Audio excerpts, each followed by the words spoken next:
មកចែករំលែកចំណេះដឹងនិងបទពិសោធន៍ដែលយើងទទួលបានក្នុងវគ្គបណ្ដុះបណ្ដាលអញ្ចឹងទី1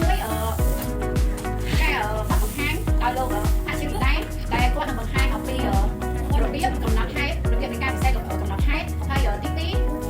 ឲ្យលោកស្រីក៏បានរៀនគាត់ឡើងបង្ហាញជាមួយនឹងរបៀបពិសេសរបាយការណ៍ហើយទី3នេះខ្ញុំនឹងបង្ហាញអំពីគំរូរបាយការណ៍កំណត់ហេតុនិងសេចក្តីសន្និដ្ឋានហើយបញ្ចប់តែម្ដងចឹងសូមស្វាគមន៍លោកអធិបតី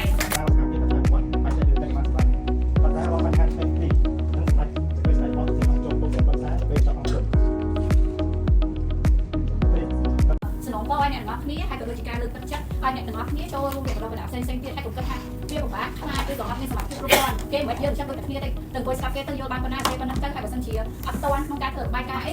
លោកគ្រូគាត់ឲ្យស្លាយនេះអញ្ចឹងយើងអាចយក comment point នេះចេញពី slide ធ្វើរបាយការណ៍បានអត់ពិបាកទេតិចបាត់ទៅ